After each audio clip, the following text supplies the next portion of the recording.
My name is Martina Cole. I'm a crime author. The nature of true crime often defies understanding or logic.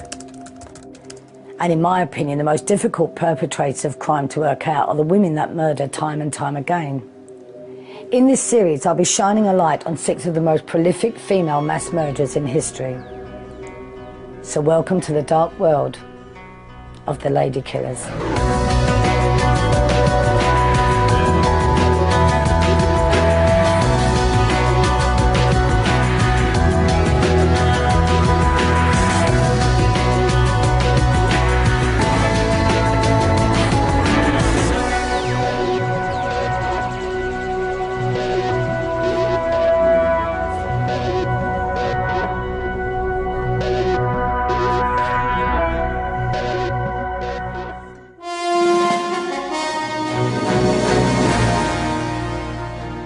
Former nurse Beverly Allitt begins a sentence without end tonight for murdering 4 children in her care and for injuring 9 others.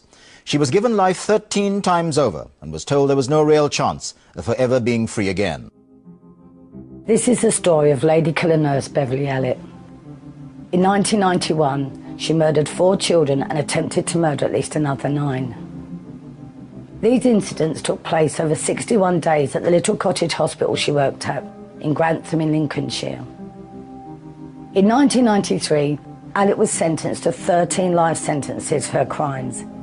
She is currently serving her time at a secure hospital rather than a prison. Detained under the Mental Health Act, Allitt repeatedly self-harmed, and it was thought this might be symptomatic of a condition known as Munchausen syndrome by proxy. Beverly Allitt's killing spree began when she was a 23-year-old nurse. When the horrendous details of her crimes were revealed during her 4-month trial in 1993, the country was shocked and outraged that such a hideous crime could not only happen, but had been allowed to happen. When she was arrested, it was complete shock and disbelief. I just could not believe how could ever a nurse working with me had carried out all those heinous crimes. She utilised a system at the time which didn't have sufficient checks and measurements. We'd seen a picture of a young woman that manipulated people around her, boyfriends, friends, other nurses. But the one central thing was that here was somebody that needed to be the centre of attention. She had actually targeted and highlighted the children that she was supposed to be caring, and she had the respect of the families. She was undermining their confidence and their loyalty to her. I think she's an absolutely evil person. I don't think healthcare professionals become killers. I think killers can become healthcare professionals who use the situation to actually target victims or carry out whatever their own fantasies or ideas were. We have never ever heard a nurse ever killing or harming any child in United Kingdom till then. These crimes are almost impossible to conceive. A nurse killing the children she's supposed to care for. The newspapers quickly dubbed Allitt the Angel of Death.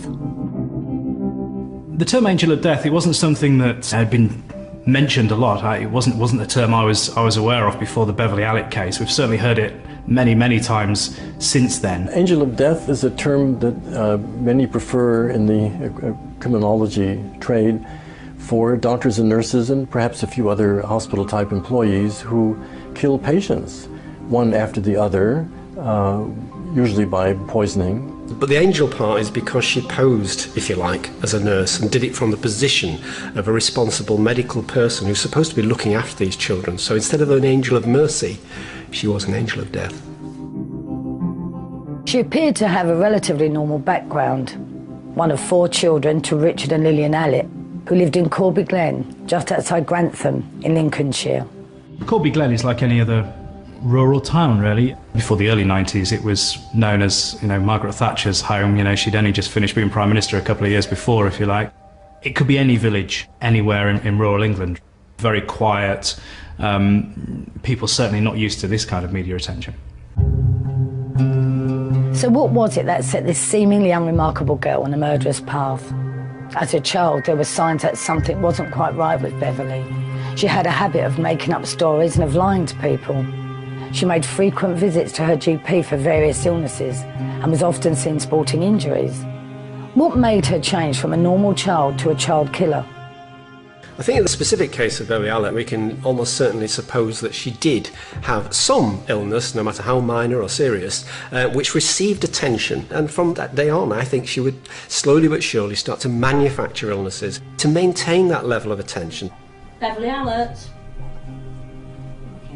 There were incidents where, as a schoolgirl, she'd gone to visit the doctor and she came out with bandages and slings. She told stories that were not necessarily true about her upbringing.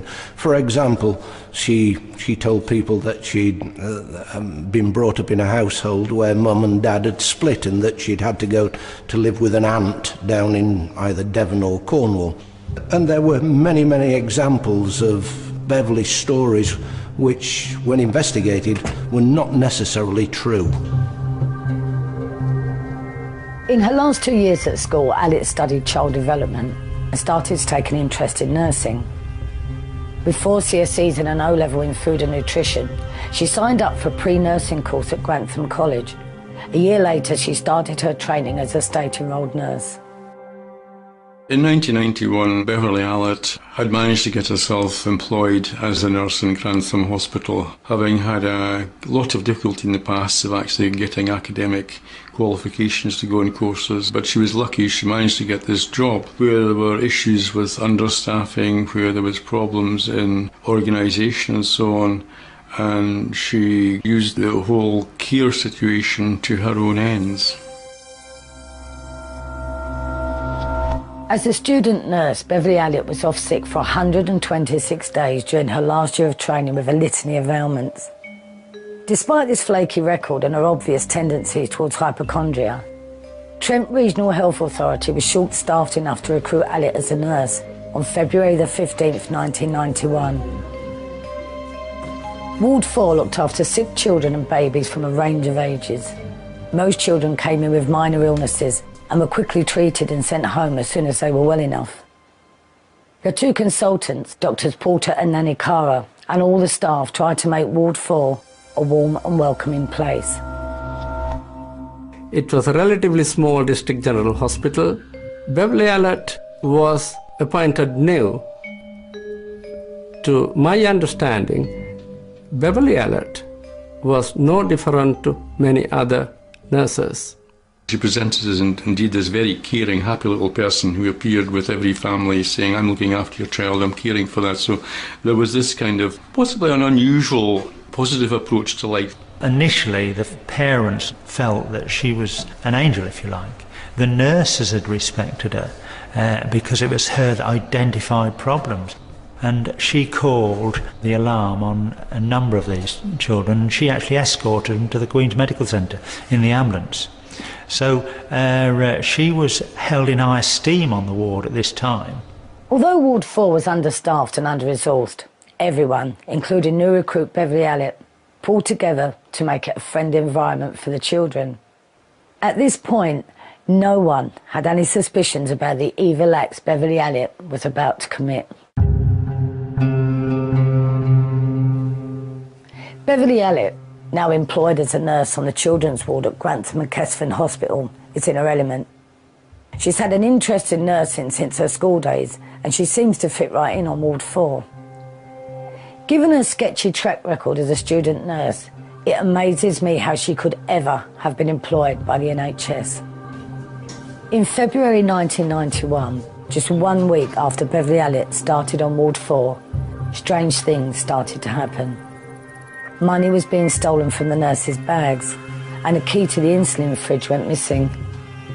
But more importantly, some of the children were experiencing near-fatal collapses, heart attacks, breathing difficulties, organ failures. And some of the children started dying. Doctors Nanikara and Porter were beginning to have grave concerns about events on Ward 4.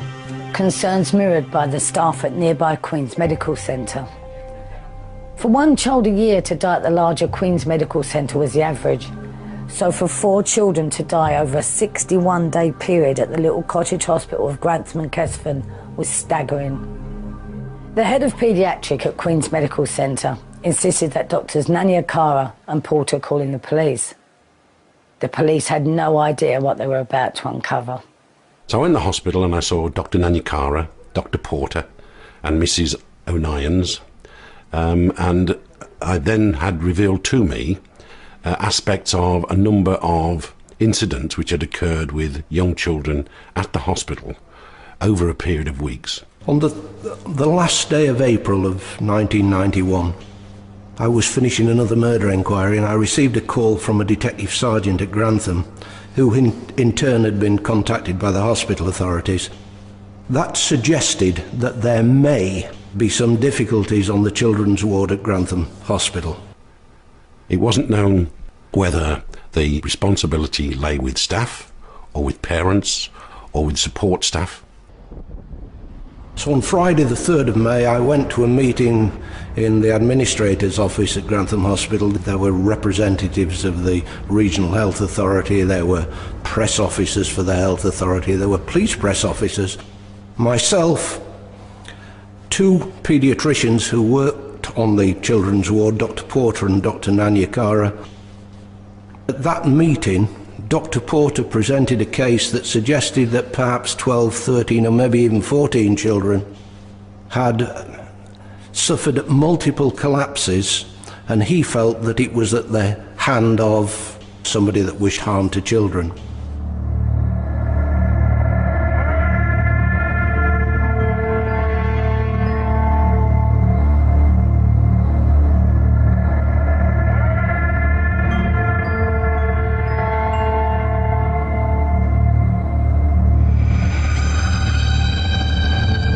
I asked at that meeting the expert that had been nominated, David Hull, to take away the case files of these children and send me a report. It was agreed by Stewart, who was the head of the operational CID for the county, that we'd have to set up a major inquiry team. The report came back and confirmed the suspicions of the investigating team.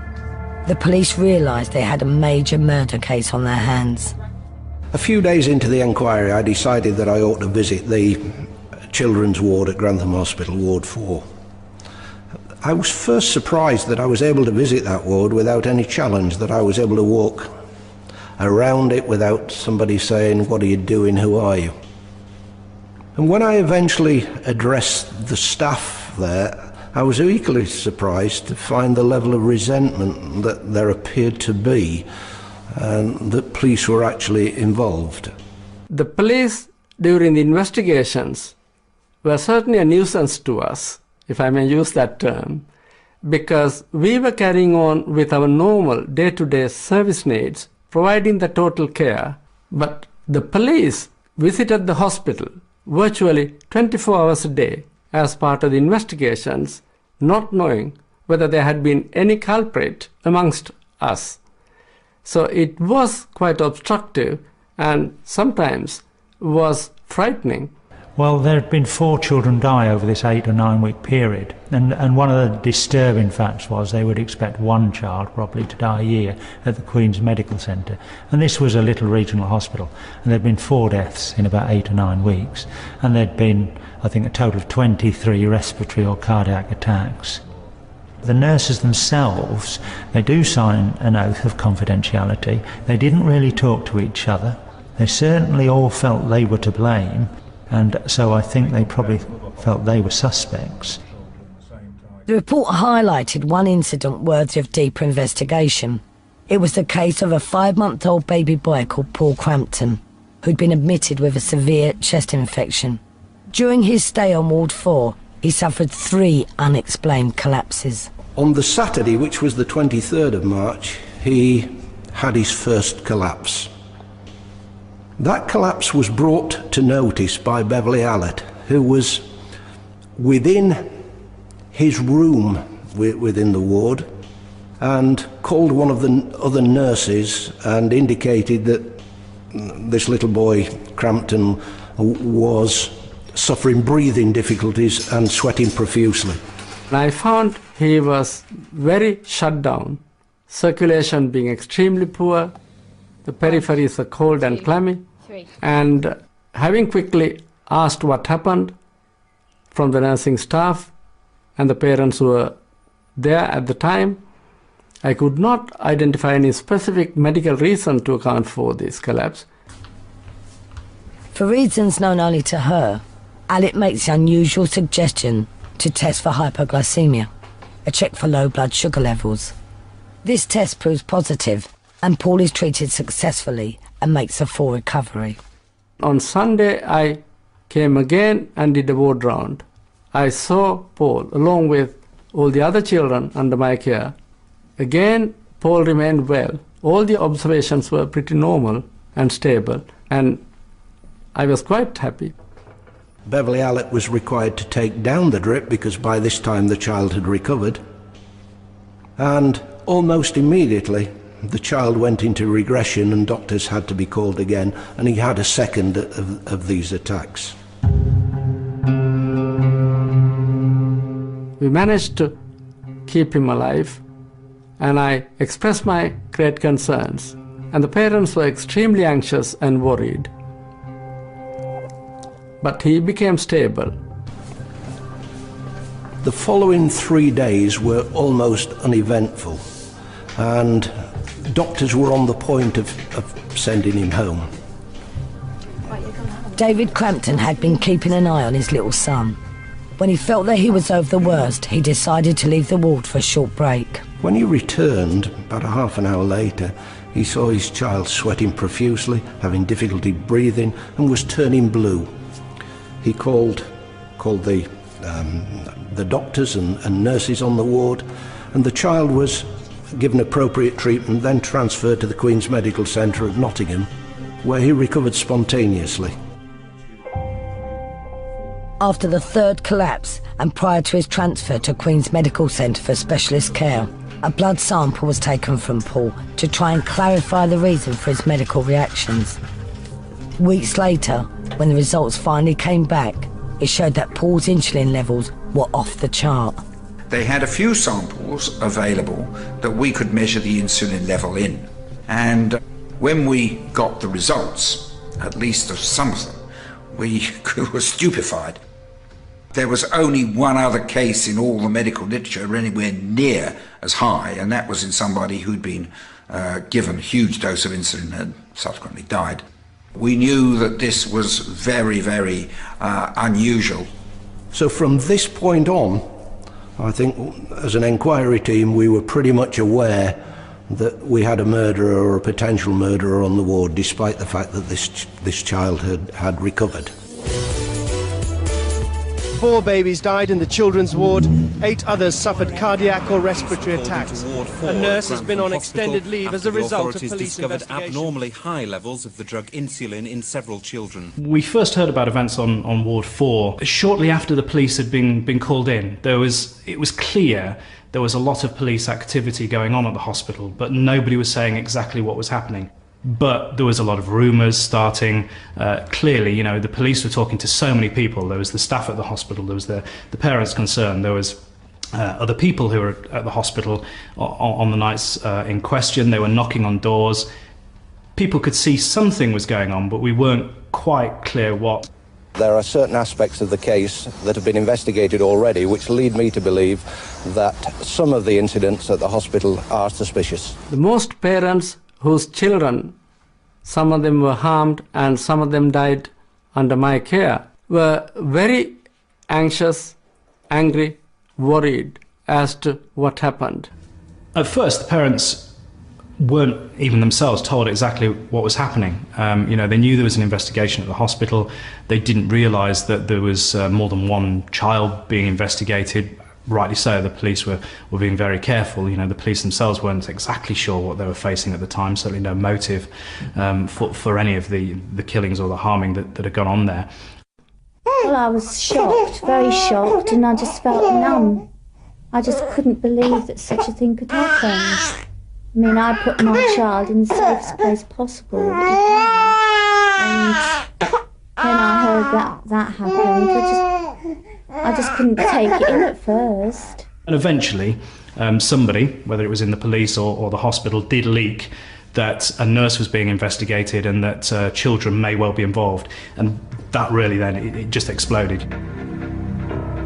The police now know they have a serial killer on Ward 4, but they have absolutely no idea who it might be. It could be a member of the medical staff, the public, other hospital workers. It could be almost anyone. In an attempt to narrow down the field of suspects, a surveillance camera is set up at the entrance of Ward 4. I extended the enquiry to cover all of the children that had been referred. There was something like 24 or 25 collapses involving 12 or 13 children. And we decided that we would chart these and chart who was on duty. One of the constables was tasked with putting the incidents on with the patients down the side and then the nurses along the top. It became apparent during that Miss Allitt stood out as being either a person who had tended to the child before an incident occurred or had found the child as the incident happened. We knew then who had done it. There was no doubt in our minds who had committed this crime. She was the only one present. She was the only one with the opportunity. 3 weeks into the enquiry, on the 21st of May, I decided that I would have her arrested. And when we searched her house, we'd actually found the ward allocation book, which is the little book that identifies which child is being specialed on which ward and which nurse is present, and that was in her wardrobe. And there was, particularly with Paul Crampton, there was pages that had been removed and obviously taken out by her. I think the media in Lincolnshire had never seen anything like it. You know, very rarely does this kind of thing, thank goodness, happen. But suddenly, you know, one day it's very quiet, Grantham, a nice little rural market town. The next day you had dozens of reporters, you had long lens cameras, you had satellite trucks, you had the TV crews, radio reporters, obviously the newspaper guys, all there. And they would speak to anybody who moved. You know, they wanted the story. Under this intense media scrutiny, 23-year-old Beverly Allitt is escorted to Grantham Police Station for questioning. I interviewed her over 17 hours, 2 days, after each file, and frankly she didn't admit to anything. She was a strange girl in that she showed no fear of the situation that she found herself in. She proffered that she was trying to be helpful, and she tried to distance herself from each of the collapses. By that I mean to say that she would say things like, "Well, I wasn't there, I only came on the scene later. I wasn't even there that day." Without enough evidence to charge Allitt, reluctantly the police had to let her go, pending further investigation. She was released on bail on the 23rd of May, 1991. With increasing press interest, Allitt is forced to leave her home and move in with her girlfriend's family in nearby Peterborough. The hospital, following recommendation by the police after the initial investigations, recommended that she should be suspended from the hospital, and therefore she did not come back to the hospital to work with us anymore. The case of a nurse killing children, there hadn't been any in the UK, so people refused to believe that that was what Allitt had done. At the same time, of course, they were trying to come to terms with the accusations that were being made against a friend of theirs, someone who lived in the village. No one would believe, even the parents concerned, that she had done what a lot of people seem to be saying she had done. At this point, and now out on bail, Beverly Allitt must think she's got away with murder. She believes she's fooled the police, her colleagues, her friends and her family, and even the families of the children involved in the investigation. Especially Mr. and Mrs. Phillips, parents of twin girls, Becky and Katie. They had already lost one child, Becky, who was only 2 months old. But Allitt's powers of manipulation, levels of deceit were such that they made a godmother to their remaining child, Katie.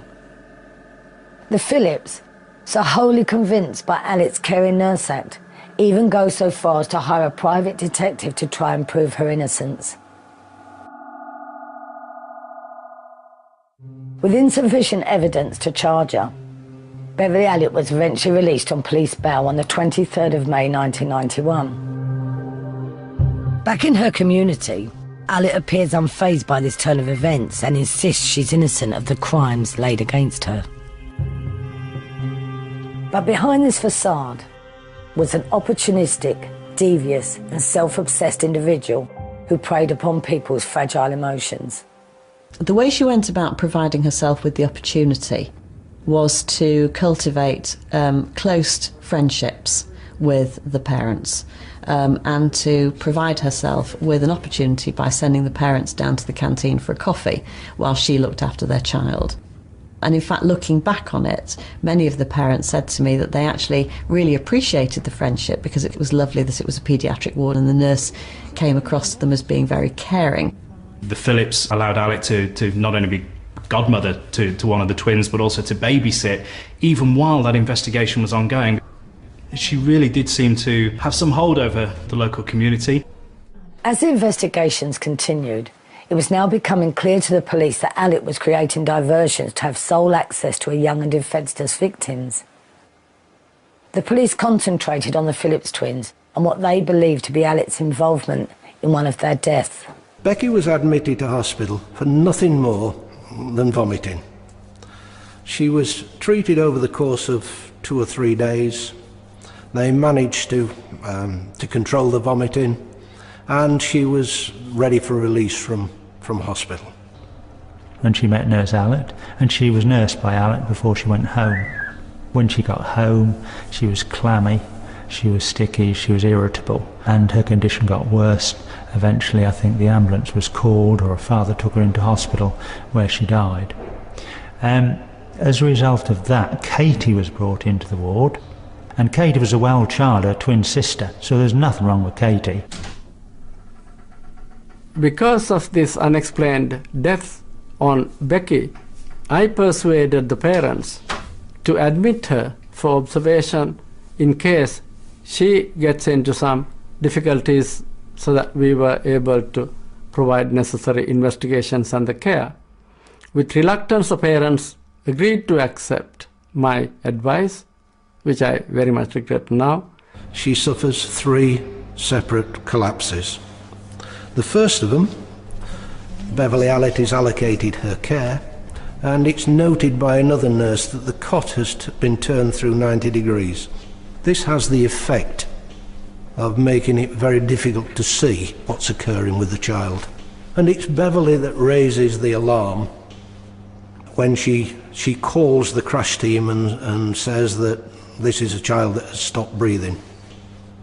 The crash team managed to resuscitate, but not before she's allocated her care twice more, and twice more have similar events occurred. Now, on this particular child, Beverly has got rid of staff that's surrounding her by asking them to do particular tasks, so that she's left alone with the child.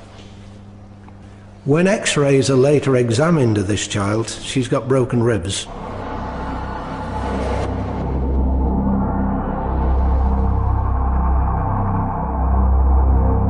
Inevitably, details of the Allitt case were being picked up by the press. There was a lot of pressure on the parents, on Allitt's friends, on staff at the hospital to tell their story. The whole area was covered in journalists trying to speak to anybody, everybody who had any association with Allitt whatsoever, and I think the pressure was increasing more and more. I could see my world falling apart around me and just couldn't do anything about it. I just felt totally hopeless and helpless. Well, at first I didn't believe what they were saying, what the police were saying, because I didn't think she could do such a thing to anybody. In fact, I said at the time, I can't believe anybody around that hospital would do such a thing. Well, the journalists were turning up on their doorsteps and were offering them the moon, because, of course, it was a completely novel thing, you know, a healthcare practitioner harming people, and particularly young children. It's now 2 months since her first arrest, and Beverly Allitt is still hiding out with her girlfriend's family in Peterborough. Meanwhile, As the press revealed more and more details about Allitt's activities on Ward 4, the parents begin to feel real fear and to wonder if their trusted friend, Nurse Bev, could really be responsible for killing and harming their children. What that woman's done is unbelievable. It's too horrific. It really is. There's no feeling of forgiveness? No, never. Never forgive that woman for what she's done. Never. No way. Meanwhile, the police continued their investigations back in Grantham. It was taking a long time to collect all the evidence. Allitt hadn't just used one method to murder and injure her victims. She'd used a variety of approaches. Then, at the beginning of July 1991, the police finally had a breakthrough. I visited the city hospital at Nottingham. There was a freezer, chest freezer, that was absolutely full of these little pops. I actually recovered blood from 9 of the 13 children that had been attacked. Now, once I'd got those samples and got them back, obviously, to the police station, number one, the superintendent didn't know if we had the resources to have all those samples examined. The second thing was, what did we examine them for? Insulin was used in 2 children. There had been injection of air and possible toxic substances, suffocation. It's only circumstantial evidence. There was no eyewitness account. So it's only having collated all the information over many months that they found that Beverly Allitt may have carried out different actions to harm and kill these children. The police investigations now left no doubt that a state-enrolled nurse employed by the NHS at Grantham Hospital was involved in these crimes. On the 26th of July, DS Stuart Clifton was ready to make the arrest of Nurse Beverly Allitt. The political implications were huge. The Secretary of State insisted that the Director of Public Prosecutions review the entire Allitt case. That rather surprised me, because this was not the type of offence that I would have expected that he'd asked for a file. But I think that there were many political elements that were working at this particular time. And the party of the day being able to prepare for the backlash that may have come as a result of it. During the ensuing delay of 3 months, while the Director of Public Prosecutions examined the files, the parents were getting increasingly frustrated by the lack of progress. They decided to take matters in their own hands and called a press conference on the 10th of October, 1991. I speak for everybody when I say this, that we just all want some kind of decision making, and very quickly, because none of us wants to go through this any longer. I think we've all suffered enough. The main purpose of the press conference was to give the parents an opportunity to say what they felt about what was going on, and to try and bring some pressure on the police to make a decision as to whether or not they were going to go ahead and actually charge Beverly Allitt with a crime. On the 20th of November 1991, 6 months after the start of the murder investigation, the Director of Public Prosecutions was finally satisfied and advised the police to proceed with the arrest of Beverly Allitt. She was charged with 15 offences, including 4 counts of murder, 5 counts of attempted murder, and 6 counts of grievous bodily harm. She was a young lady in her early 20s that showed no fear, which really surprised me. She's charged with these offences. She goes into a police cell. She lays her head down and has to be woken the next morning for court. Which I found rather amazing. That, I mean, if I'd have been in that situation, I don't think I'd have slept a wink, but here's a young woman that didn't seem to take in the enormousness of what was happening to her. The fact that Beverly Allitt quite simply fell asleep shows basically that she was a manipulative, psychopathic individual, because that is probably the most efficient thing you can do. To sit there agitated, depressed or worrying about your situation, that would be too human for her. Beverly Allitt went on trial at Nottingham Crown Court on the 15th of February 1993. She was charged with 4 counts of murder, 5 counts of attempted murder, and 6 counts of grievous bodily harm. It was almost with relief, I think, that we're finally coming to the presentation of the evidence and for a jury to make a decision. It was only after she was charged that crowds did start appearing outside the court, and that then, you know, there was the usual scenes of people jeering as the prison van was arriving, was departing. People began to realise there is more to this story than meets the eye. It was then, really, that, not necessarily a witch hunt, but certainly that people started feeling frustrated and angry towards her. During the trial, journalists started to delve into Allitt's background. It seemed she regularly feigned illness as a child, constantly seeking a doctor's attention. As a student nurse, she was absent from her training course for over 100 days. It seems that Allitt and sickness went hand in hand, and this pattern continued even during her trial. There were huge gaps when she didn't appear, and we were not party, or I was not party to why she didn't appear, but we heard through leaks from the prison service that she was ill, and I've no doubt that this was yet just another one of Beverly Allitt's foibles, and she was ill because she wanted to be ill. She would probably try to stay out of the courtroom almost 100% of the time. The fact they actually got her there under those circumstances was probably something of a miracle. And I don't think it was a case of she wanted attention of that type. She wanted positive attention. She wanted to be seen as a victim, a poorly, sickly person who's been wrongly accused in prison. That is the role she wanted to portray, not a guilty person in the dock. As the trial went on, there was little doubt that Allitt had committed the crimes. But the evidence presented was purely circumstantial. There were no eyewitnesses, no fingerprints. And as the survivors were so young, they were unable to speak for themselves. The investigating officers started to have concerns.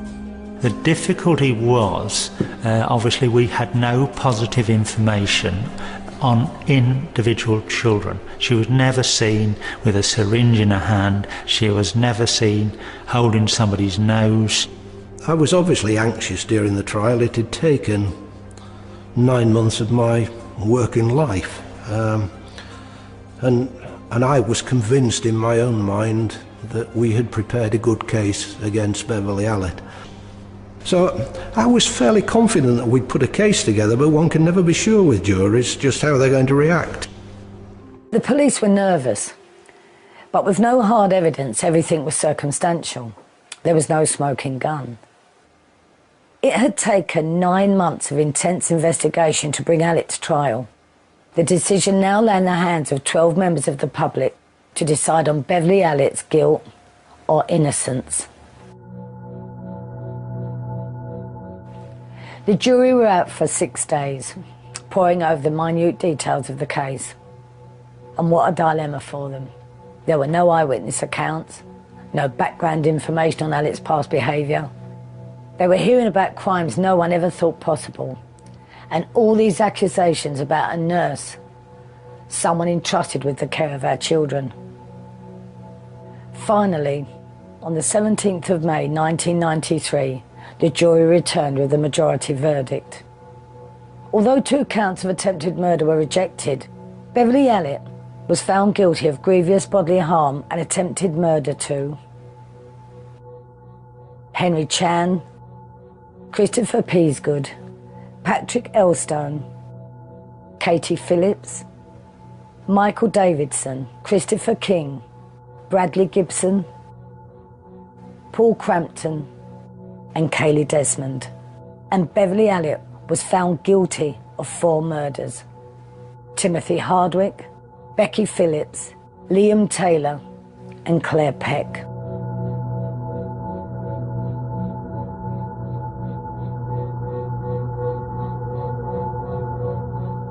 When the jury returned with their first guilty verdicts, I think it's fair to say there was a sense of relief that ran over me. And the parents felt the same. There were tears in the gallery from parents, and you can't live with that situation for 13 weeks as we'd done during the trial and it not affect you. Allitt was sent to Holloway Prison to await sentencing. After a series of self-harming incidents where she repeatedly cut herself, she was transferred to Rampton Secure Hospital. During this time, she displayed even more disturbed behaviour. Details of her condition were revealed to the sentencing judge, where it was suggested that she suffered from a mental condition known as Munchausen syndrome by proxy. Well, Munchausen syndrome is a syndrome where people look to gain sympathy by causing themselves injury, sometimes fictitious injury. To move that on a stage, Munchausen syndrome by proxy is where one causes injury to somebody else, where you then get sympathy as the carer. Beverly Allitt was seen to be a good nurse, was seen to be someone who should never be rejected as a nurse because she is, really there for the child. To be seen to be someone who cares deeply about these children, runs around with this child in her arms as some kind of merciful angel that will save this child. And she also, gets the opportunity to be somewhat above some of the other professionals, some of the doctors, because she kind of knows what's going on better than they do, because she caused it. There is, I think, a current school of thought that says that there is no such thing, but certainly this was the school of thought at the time that Beverly Allitt appeared in 1993. The diagnosis of Munchausen by proxy has come into disrepute. One of the reasons for that is that the old term Munchausen by proxy allowed one to think that everybody knew what you meant, when in fact the people using the term may well have been describing different things. Also, one of the concerns about the diagnosis was when an individual was suspected of various crimes against the victim, perhaps a child, that the emphasis seemed to be more on what was in the mind of the perpetrator rather than clarifying what had happened to the child, the victim. Although much was made of Munchausen syndrome by proxy at the time, this condition had no bearing on the judge's decision. On the 27th of May, 1993, Allitt was brought before Justice Latham at Nottingham Crown Court for sentencing. She received 13 concurrent terms of life imprisonment for murder, attempted murder, and grievous bodily harm. She was told she would serve a minimum of 30 years. But concerns had been raised as to where that sentence should be served. If she goes to hospital, she's getting what she wants. She ought to be sent to prison and made to stay there. If she wants to kill herself, then let her get on with it. Due to her history of self-harming, the Secretary of State decided that under the Mental Health Act, Allitt would serve her time in Rampton Secure Hospital.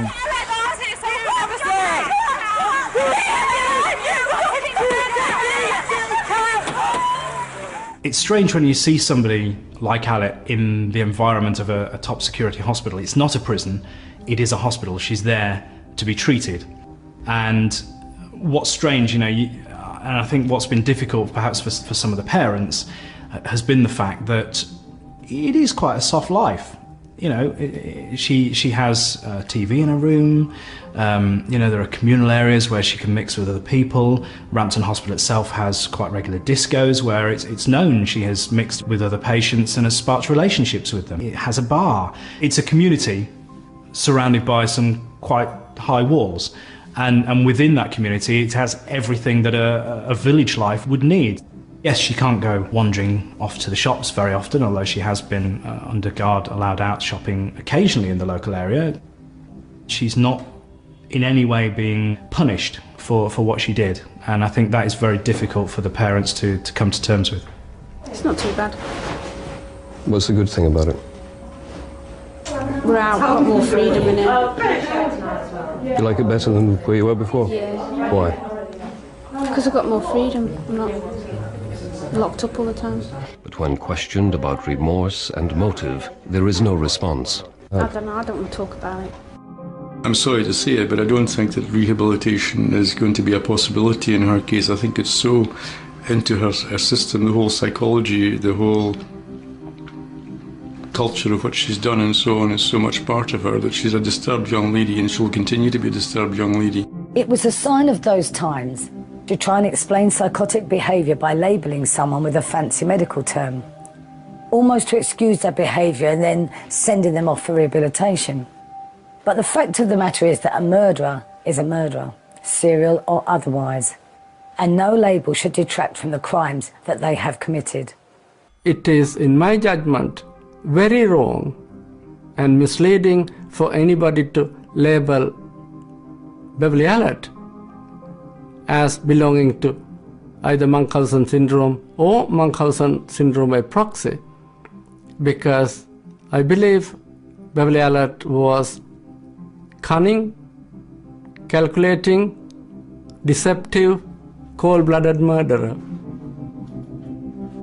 In December 2007, Beverly Allitt appealed against her sentence of 30 years. The judge, however, said he found an element of sadism in her conduct and her offending. He also said Allitt's crimes had condemned the families of the dead and injured children to a life sentence, from which there is no remission and no release on licence. Her appeal was denied and a minimum tariff was fixed at 30 years. If the day ever comes around where some high judge decides that she's going to be released, then we'll be behind everybody else, all the other parents, and saying that we will not allow that to happen. If she ever got out, we would be waiting for her. Even if we was old with sticks, we'd be waiting for her.